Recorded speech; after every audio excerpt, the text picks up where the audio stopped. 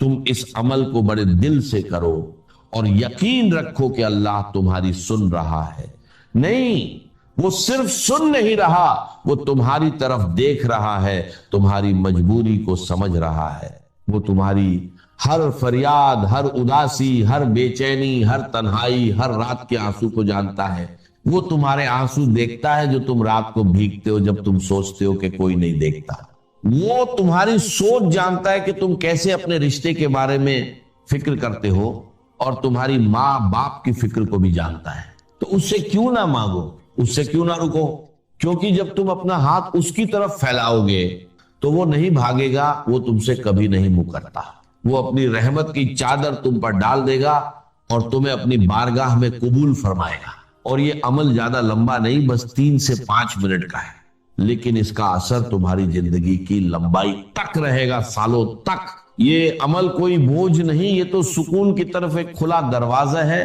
ایک راہ ہے جو سیدھا اللہ تک جاتی ہے۔ تم کیا جانتے ہو کہ اللہ نے اس عمل میں کتنی طاقت رکھی ہے؟ سورہ اخلاص 3 مرتبہ پڑھنا، درود 11 مرتبہ، اور پھر یا لطیف 100 مرتبہ، بس اتنا سا عمل اور اللہ تمہاری زندگی بدل دے گا، وہ بدلنا جو تم نے کبھی سوچا نہیں تھا۔ تمہیں کیا لگتا ہے کہ اللہ نے اس عمل میں کوئی راج نہیں رکھا؟ بالکل رکھا ہے۔ اس میں ایک گہرا راج ہے جو انہی کو ملتا ہے جو سچے دل سے اسے پڑھتے ہیں۔ ایک ہے تقرب بالفرائض، جس کو اللہ کہتا ہے کہ یہ مجھے سب سے زیادہ محبوب ہے، اور ایک ہے تقرب بالنوافل، جو بلندی میں بہت اونچا ہو جاتا ہے۔ اب یہاں پر میں آپ کو بتاؤں، جن حضرات نے میرے تقاریر سنی ہے یا میرا کتابچہ پڑھا ہے جہاد فی سبیل اللہ کے، یہ کی حقیقت کہ 9 منزلیں میں بیان کیا کرتا ہوں۔ سب سے اونچی منزل تو لازماً 9ویں ہے، سب سے اہم منزل وہ پہلی ہے۔ یہ اچھی طرح سمجھ، پہلی ہوگی تو دوسری ہوگی، دوسری ہوگی تو تیسری ہوگی، پہلی ہی نہیں ہے تو اوپر کا کیا تصور؟ تو ایک ہے اہم ترین ہونا، ایک ہے بلند ترین۔ بلند ترین 9ویں منزل ہے قتال فی سبیل اللہ، اور اہم ترین ہے اپنے نفس کے خلاف جہاد، ان تجاہد نفسک فی طاعت اللہ، یہ اہم ترین ہے، اہم ترین، وہ بلند ترین۔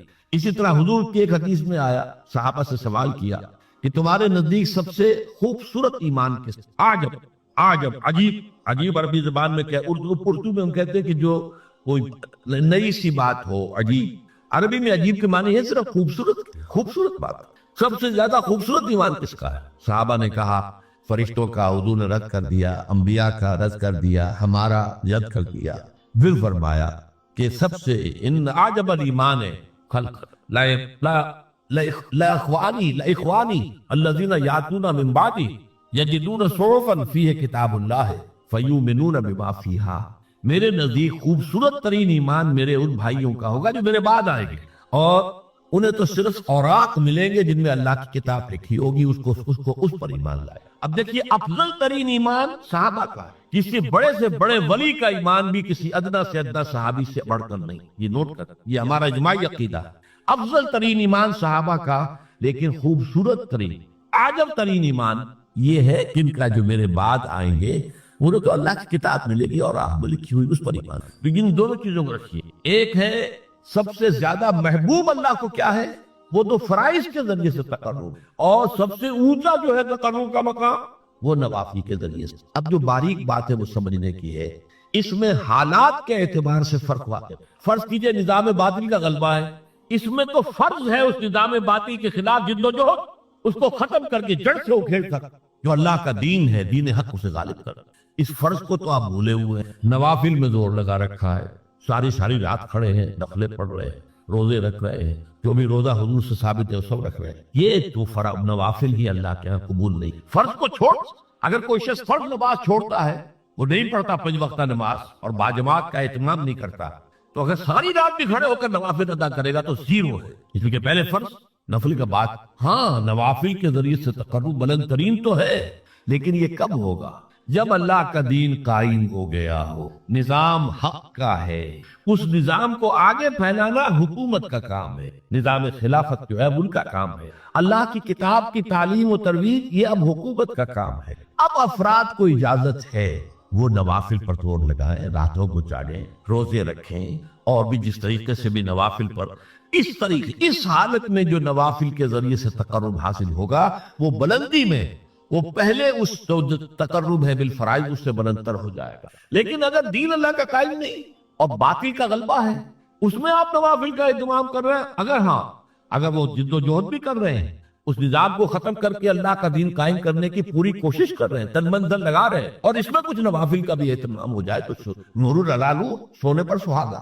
لیکن اگر اس سے قطع نظر، اس کے تو خیال ہی نہیں، اس کا دھیان ہی نہیں، جیسے ہمارے ہاں کیا ہے جو سلسلے چل رہے ہیں خانقاہی، ان میں سے کسی کو فکر نہیں کہ نظام باطل جو ہے اس کے خلاف بھی کوئی جد و جہد کرنا، لیکن یہ کہ وہ سلوک کی منزلیں طے ہو رہی ہیں، مقامات طے ہو رہے ہیں، اور اونچے سے اونچے روحانی مقامات کی طرف انسان بڑھتا چلا جا رہا ہے، یہ طریقہ صحیح نہیں. یہ فرض ہے، اس فرض کو اس کی طرف سے بے اعتنائی برت کر نوافل کی طرف دھیان کرنا، یہ دین کے فلسفے اور حکمت کے بالکل. میں اس کو ذرا اور زیادہ ہائی لائٹ کرنے کے لیے کہتا ہوں کہ فرض کی یہ تصور کیجئے، جب دامن احد میں جنگ ہو رہی تھی اور مسلمان زندگی اور موت کی کشاکش میں تھے، خود حضور جس طریقے سے زخمی ہوئے ہیں، اتنا خون آپ کا بہ گیا کہ آپ بے ہوش ہو کر زمین پر گر گئے صلی اللہ علیہ وسلم، فدا ہو آباؤنا و امہات.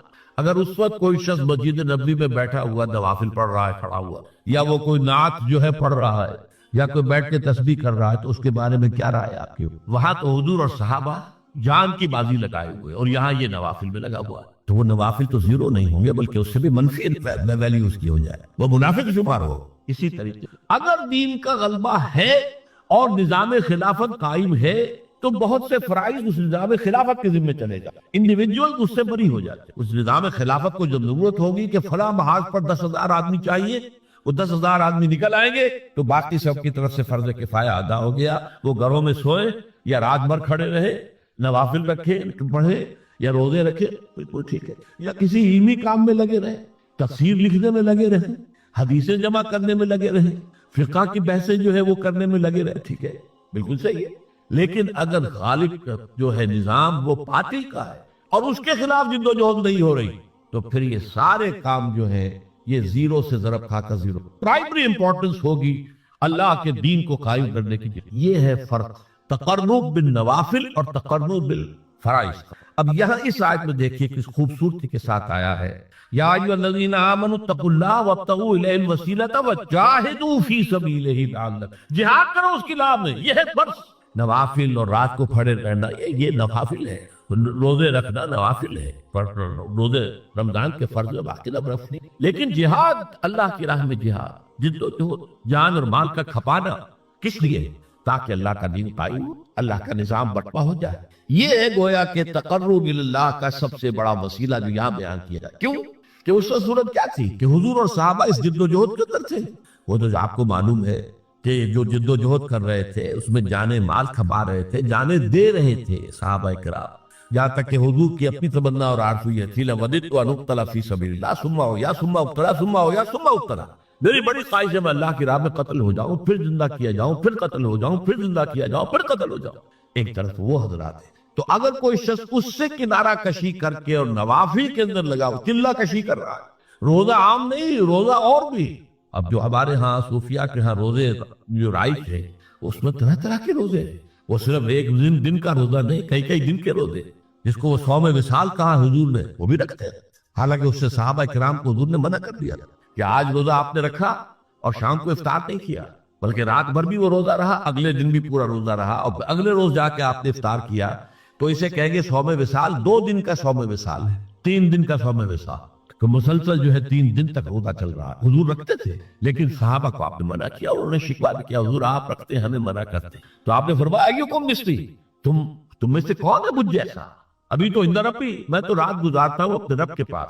وہ یطعمنی و یسقین، وہ مجھے کھلاتا بھی ہے پلاتا بھی ہے. اب وہ کیا کھلانا ہے کیا پلانا ہے کیا اس کی روحانی حقیقت ہے یہ ہم نہیں سمجھ سکتے. یہ خصائص نبوی میں سے ہے، وہ چیزیں کہ جو خاص ہے نبی اکرم صلی اللہ علیہ وسلم کے ساتھ، جو امت کے لیے پھر عام طور پر جس کی اجازت نہیں ہے. لیکن اس قسم کے روزے بھی وہاں رکھے جاتے ہیں، لیکن اس سے کوئی پرواہ ہی نہیں، فکر ہی نہیں کہ نظام باطل کا ہے. تو باطل کے اقتدار میں تقویٰ کی آرزو، کتنا ہنسی فریب ہے جو کھا رہے ہیں ہم.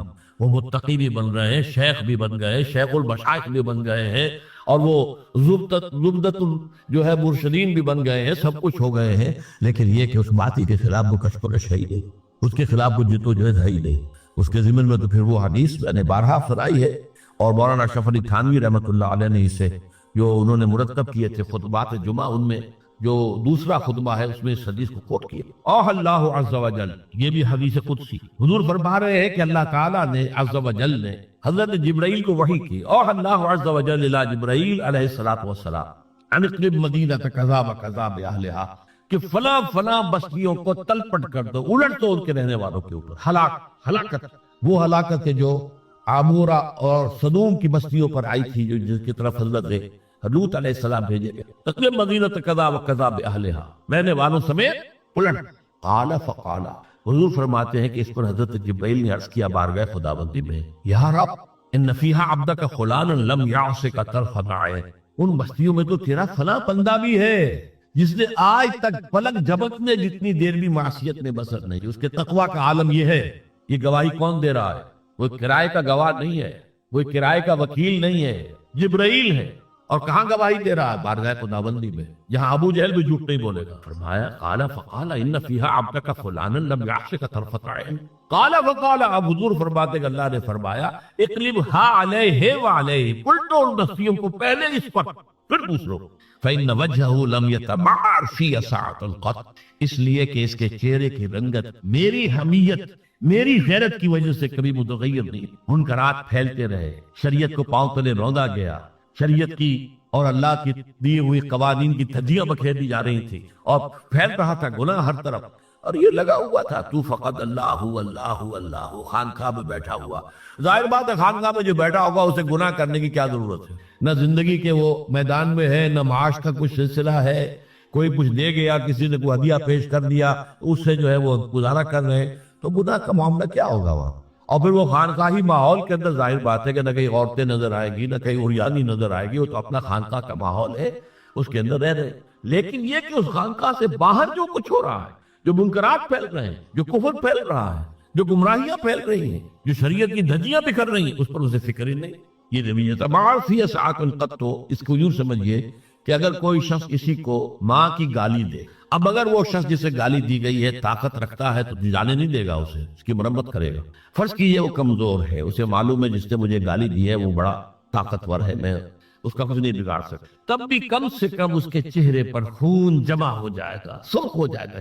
غیرت کا یہ تو کم سے کم انداز ہوگا کہ میری ماں کی. اگر یہ بھی نہیں ہے، سب کچھ دیکھ رہے، بیٹھے سن رہے، لیکن کوئی ذکر نہیں ہو رہی، تو پھر کسی روحانی ترقی کا، کچھ ولایت کے مقام کا، کچھ تقرب اللہ کا کوئی سوال نہیں. تو میں نے آج کوشش کی ہے کہ آپ کے سامنے ان چند چیزوں پر جو بڑی کنٹروورشیل ہے، اس میں عدل کا راستہ آپ کے سامنے رکھیں. درمیانی راستہ کیا ہے؟ نہ تو آپ سرے سے انکار کریں کہ مرتبہ ولایت کو شے ہے ہی نہیں ہے، قرآن سے ثابت ہے، حدیث سے ثابت ہے، اور اللہ کو فرماتا ہے کہ جو شخص میرے ولی سے دشمنی کرے گا اس کے خلاف میرا اعلان چاہتے ہیں. پھر اللہ کا قرب، وہ قرب واقعتاً اس حد تک ہو سکتا ہے کہ اللہ انسان کی آنکھ بن جائے جس سے وہ دیکھے، اللہ انسان کے کان بن جائے جس سے سنے، اللہ انسان کے ہاتھ بن جائے جس سے وہ پکڑے، اور اللہ انسان کے پاؤں بن جائے جس سے وہ چلے. یہ ممکن ہے، حدیث ہے. اس سے ظاہر بات ہے کرامات کا صدور ہوگا، کرامات کا ظہور ہوگا، لیکن اس کے ساتھ اس بات کو سمجھنا ان میں پہلی شرط تقویٰ ہے، اور نمبر 2 یہ کہ یہ تقرب اللہ کے لیے ایک ہے فرائض کے ذریعے. جہاد فرض ہے، فرض عین ہے. باطل کا غلبہ ہے تو فرض عین ہے اس کے خلاف جد و جہد کرنا، اور اس کے لیے اجتماعی جد و جہد کرنا. جیسے نماز 5 وقتہ فرض ہے، اور اس کے لیے اگر کوئی شخص مسجد سے فاصلہ اس کا زیادہ نہ ہو اور وہ گھر میں نماز پڑھے، اس کی نماز قبول نہیں ہوگی. لا صلاۃ علی جار المسجد الا فی المسجد، جو مسجد کے پڑوس میں رہتا ہے اس کی نماز قبول نہیں ہوگی اگر وہ مسجد میں حاضر ہو کر نماز نہیں پڑھ رہا 5 وقت، جماعت کا انتظام نہیں. تو ان فرائض کی طرف توجہ نہ ہو، اللہ کے دین کے غلبے کی جد و جہد نہ ہو، اور نوافل کے ذریعے سے، چلہ کشیوں کے ذریعے سے، مراقبوں کے ذریعے سے، اور وہ نئے نئے ایجاد کردہ اذکار کے ذریعے سے انسان سمجھے کہ میں تقرب بالنوافل کے اس مقام پر فائز ہو جاؤں گا، تو یہ دوسری بہت بڑی غلط ہے۔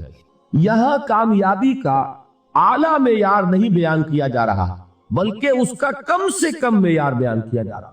میں ذرا توجہ دلاؤں گا اس بات کی طرف، سطحی طور پر ذرا ہو سکتا ہے کہ اس میں کوئی مغالطہ پیش آ جائے۔ تقابل کیجئے ذرا، ایک سورۃ العصر ہے، والعصر ان الانسان لفی خسر الا الذین آمنوا وعملوا الصالحات وتواصوا بالحق وتواصوا بالصبر۔ ایک سورۃ التین ہے، والتین والزیتون وطور سینین وہذا البلد الامین لقد خلقنا الانسان فی احسن تقویم ثم رددناہ اسفل سافلین الا الذین آمنوا وعملوا الصالحات فلہم اجر غیر ممنون۔ اب ان کا تقابل کیجئے۔ سورۃ العصر یہ بتا رہی ہے کہ سب لوگ تباہی میں ہیں سوائے ان کے جو 4 شرطیں پوری کریں۔ سورۃ التین میں اول تو صرف 2 شرطیں بیان ہوئی، 2 بیان نہیں ہوئی، کام ہلکا ہو گیا نا، آسان ہو گیا۔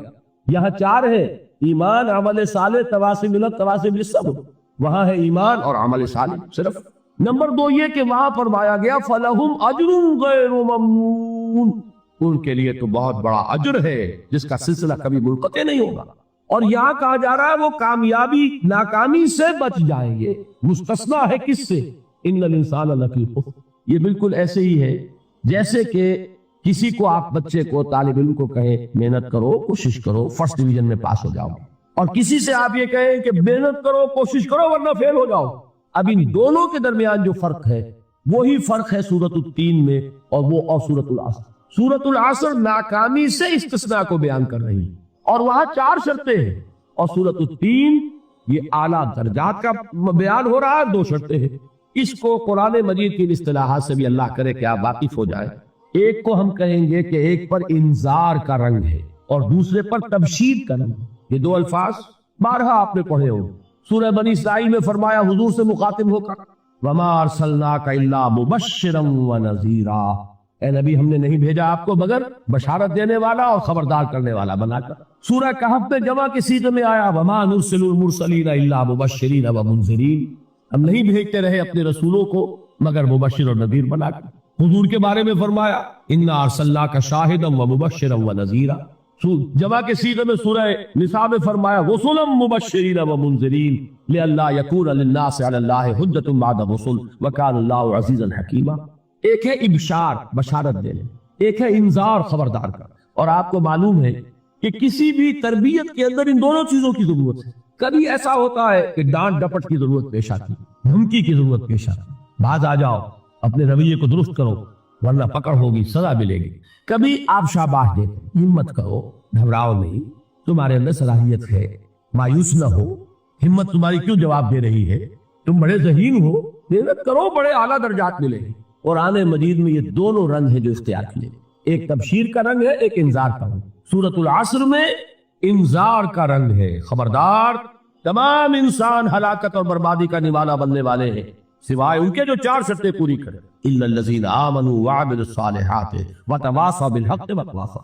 تو معلوم یہ ہوا کہ یہ کامیابی کے جو منیمم پری ریکویزٹس ہیں، اسے کہا گیا کہ انگریزی کے الفاظ کا فوراً ترجمہ کر دیا کرو، اور میں کر دیتا ہوں۔ اصل میں مغالطہ آپ کو یہ ہوتا ہے میں ترجمہ کہہ کے نہیں کرتا، لیکن اس کے بعد میں فوراً اردو کا مترادف جو ہے وہ لے آتا ہوں، لیکن میں یہ اس لیے استعمال کرتا ہوں انگریزی اصطلاحات، جیسا کہ میں نے عرض کیا تھا کہ میرے اصل مخاطب ہے جدید تعلیم یافتہ لوگ، اور جدید تعلیم یافتہ لوگوں کے کمیونیکیشن جو ہے، ابلاغ، وہ ان انگریزی اصطلاحات کے ذریعے سے زیادہ بہتر اور صحیح تر ہوتا ہے، ورنہ وہ بات سمجھے گے نہیں، اسی لفظ ابلاغ کو وہ نہیں سمجھیں گے اور کمیونیکیشن کو سمجھ گئے۔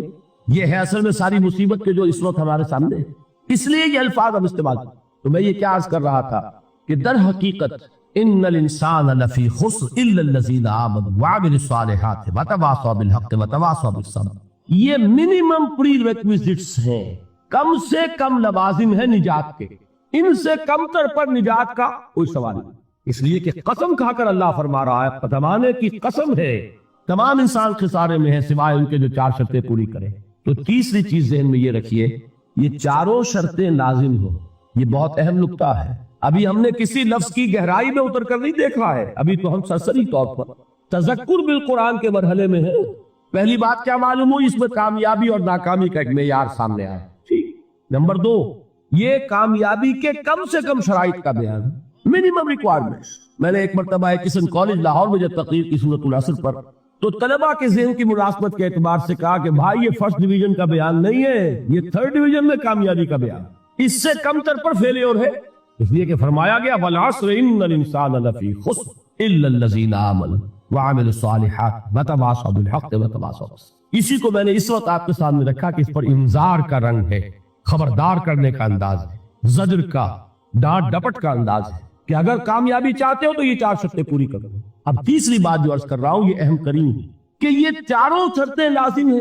اگر اللہ تعالیٰ نے کامیابی کے لیے 4 شرطیں بیان کی ہو تو سوچئے کیا مجھے یہ اختیار ہے کہ ان میں سے 1 کم کر دوں، 2 کم کر دوں، 3 کم کر دوں؟ کس کو اختیار ہے؟ اللہ کے بیان کردہ کسی چیز میں اختیار۔ یہ تو حضور سے کہا گیا تھا، سورہ یونس میں ہے، مطالبہ کیا مطالبہ کرنے والوں نے، ایت بقرآن غیر ھذا وبدل ہو، اے محمد صلی اللہ علیہ وسلم یہ قرآن بہت ریجڈ ہے، بہت سخت ہے، ان کمپرومائزنگ ہے، یہ کہیں بھی کوئی رو رعایت کرنے کو تیار نہیں ہے۔ تو ہمارا اور آپ کا معاملہ نہیں ہو سکتا اس قرآن پر، اس قرآن میں کوئی ترمیم کیجئے یا کوئی اور قرآن لائیے۔ تو حضور سے کیا کہلوایا گیا؟ قل ما یکون لی ان ابدلہ من تلقاء نفسی ان اتبع الا ما یوحی الی۔ اے نبی ان سے کہہ دیجئے میرے لیے ہرگز ممکن نہیں ہے کہ میں اس قرآن میں اپنے جی سے کوئی ترمیم کر دوں، کوئی تبدیلی کر دوں، میں تو خود پابند ہوں اس کا جو مجھ پر وحی کیا جا رہا۔ سب سے پہلے میں خود اس پر عمل کرنے والا ہوں، میں خود اس کا پابند ہوں۔ تو غور کیجئے، قرآن بیان کر رہا ہے کہ 4 شرطیں ہیں نجات کی، اور آپ کے دل میں یہ بات بٹھا دی گئی ہے صرف کلمہ گو ہونا نجات کے لیے کافی ہے، صرف ایمان سے نجات ہو جائے۔ یہ بات جو ہے ذہن میں رکھیے، ایک نجات وہ ہے جو ہزار برس تک جہنم میں کوئلہ بننے کے بعد نجات ہو، میں اس نجات کی بات نہیں، وہ نجات تو ملے گی آپ کے یقیناً۔